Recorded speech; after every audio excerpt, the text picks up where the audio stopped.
Hello, today we'll be discussing the non-inverting amplifier, and as the name suggests, it will amplify our voltage in a non-inverting way. And as you see in this picture, we have an operational amplifier in the middle, and we connect to the positive input 3 volts, and then the subtlety here is that the output, we connect it back via a 1K resistor to the in minus terminal. Then again from the negative terminal we connect the operational amplifier back to 0 volt or ground via the same 1K resistor as above. And that's our basic setup, and let's see what that does. So the first thing to notice is that on the upper half of the picture, the 0 volts connected to the negative input, the potential up there is 0 volt all the way. We have no reason why there should be another potential at the moment. Down there at the positive terminal there is 3 volt. So our rule from the previous video applies. We have in plus with 3 volt, and that is greater than 0 volt at in minus. And if that happens, the operational amplifier goes to its upper rail, plus 9 volt in that case. And it doesn't go there immediately, but it starts to rise. Every operational amplifier doesn't like jump in an ideal way, but it has a so-called slew rate. You can also look that up in the datasheet of the operational amplifier, and it's often in volts per microsecond given. So in how much time you can jump how many volts, and the time is often microseconds, and you jump there in the range of volts. And so if I write here, it starts to rise. It doesn't just be 9 volt, but it starts to rise there. And so, and we look at what happens during that journey now from 0 volt. So we say we're going towards 9 volt. And what happens on that journey from 0 volt to 9 volt we look at right now. And we're looking at that rise in 1 volt steps. So look at this picture. We have the output has risen 1 volt towards 9 volt, and now we have the situation that our 3 volt input, of course, it stays stable, the green one on the left down there, but the orange number to the very right on the output has risen to 1 volt. That's the first 1 volt step, and now the inner orange number, the 0.5, it's not obvious at the moment, so let's think of it like it wasn't there, and let's derive how that comes to be the 0.5 volt. Because if we look at it on the upper circuit, so to say, you have a path from 0 volt going, we start from the left, you have a path from 0 volt through the 1K resistor, then you're here in between the resistors, you go up, you go through the second 1K resistor, and then you go down, and you are at the out, and then you are at the output, and then you are at the output where there is 1 volt potential. And so wherever there is a potential difference, there is current. That's the most basic thing. And so there is current flowing from the 0 volt to the 1 volt. And if it would be a short circuit, there would be massive amounts of current, but we have here 2 resistors in series, and so we have a resistance to the current as in standard Ohm's law physics, and therefore you know it if there is such a constellation where you have 2 equal resistors and there is current flowing through them. We don't have to know how much current it is, we could calculate it. But the rule is that if you have such a situation, you have a voltage divider, and the voltage divider divides in the case where the 2 resistors are equal. The voltage is divided into half. So the half between 0 volt and 1 volt at the output is 0.5, and there we have a potential of 0.5 in between the 2 resistors. Now that happens to be the 0.5 volt in between the resistors, that this is at the in plus. Now you can think of it as a coincidence. Oh, we suddenly now have 0.5 volt at the in plus. We suddenly have 0.5 volt at the in minus terminal. And then we look at the situation again. We have in plus is 3 volt, and this is still greater than 0.5 volt that we have now at the in minus terminal, and therefore the output still rises towards 9 volt, and we take the next 1 volt step and look at it in the next picture. And now we have 2 volt at the output because we took the next 1 volt step.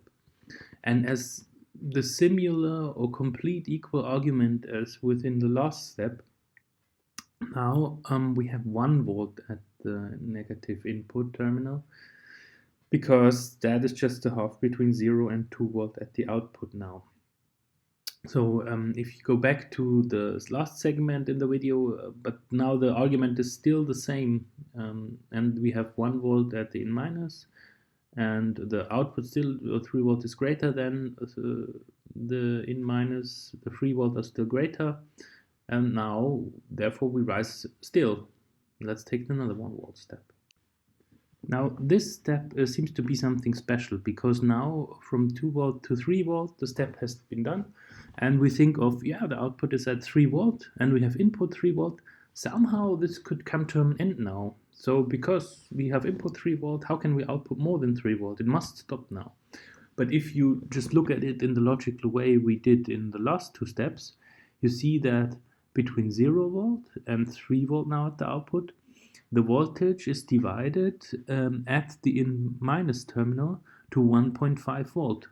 And just following this plain logic, you see that 3 volt is still greater at the input, plus is still greater than 1.5 volt at the input in minus. So the OpAmp has no other choice than to see that at the inputs and still continue to rise. And we make another step of 1 volt towards plus 9 volts. So we don't stop at 3 volt at the output, we still go higher. And now the next step happens. We have gone up 1 volt to 4 volt. Now our division is at 2 volt in the middle between 0 and 4 volt. 2 volt is still greater than 2 volt is still less than 3 volt, so we continue to rise. Now we have 5 volt at the output. The half of that is 2.5 volt. 3 volt is still greater than 2.5 volt, and we continue to rise. Now we have 6 volt at the output, and the half of 6 volt is 3 volt. Now that is the special situation, and we stop here because now we have 3 volt at the in plus terminal, we have 3 volt at the in minus terminal. That's a stable situation for the OpAmp. There's no difference between the inputs. It doesn't go anywhere.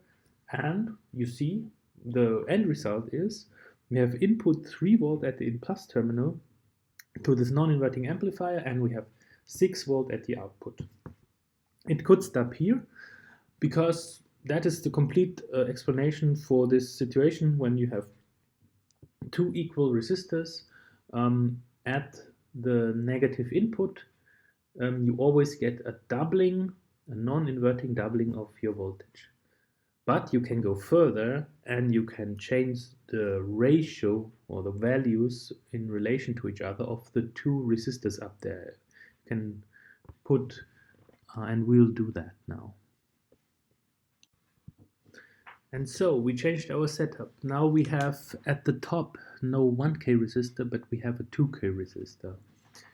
And the same basic situation in the start as before.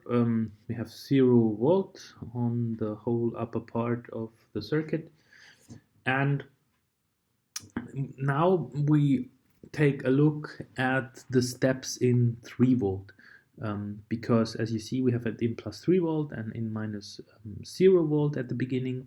the same situation. We're going to rise with the output voltage, but I don't want to have it in 1 volt steps. We could do that, but just would make the video longer, and we do it in 3 volt steps. Let's see the first step until 3 volt. And so we have a 3 volt step done at the output. And now the question is between 0 volt or ground to the left upper and 3 volt. How is that voltage divider dividing the voltage now? Because we don't have equal resistors. The division is otherwise. And how you can think of it is you count the 2 resistors together. So you have 1K plus 2K, it is 3K. And so you're gonna have thirds in general. And so if we take now of the 3 volt a third, that is 1 volt.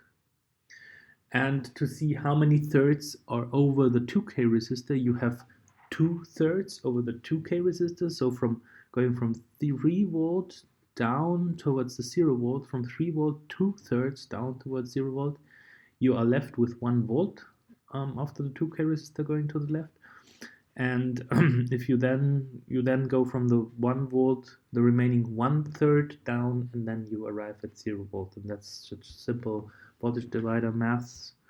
And that will always be the case, because we in the next steps also we have a 2K resistor and 1K resistor. That doesn't change, and we always lose 2/3 of the voltage towards the left over the 2K resistor, and then we lose the last third towards 0 volt, and this always means we're left with 1/3 of the output voltage at the negative terminal here. 1/3 will show up of the output voltage.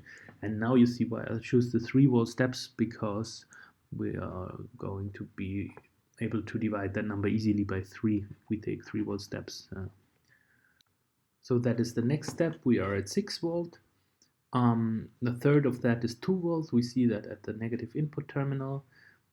Our 3 volt at the positive input are still greater than these 2 volt, and we continue to rise, and we take the next 3 volt step. So after this next and final 3 volt steps, we are at 9 volt at the output. This means a third of this is 3 volt. We see that at the negative input. And since now our negative input and our positive input are equal, we stop here. The result is that with this constellation, we tripled our voltage from 3 volt to 9 volt at the output. And again, like in our basic explanation of the operational amplifier, there is a formula, and it is really cool because you can choose here. You see the output voltage out is the V in, the input voltage, and you can multiply it by a factor of 1 plus R2 divided by R1. So you can choose freely the R2 and the R1, and then generate any output voltage that you want, or let's say a multiplication factor that you want. So that's it for the non-inverting amplifier. I hope you enjoyed it. If so, please leave me a thumbs up here, or subscribe if you want, and we'll meet in the next video. Bye bye.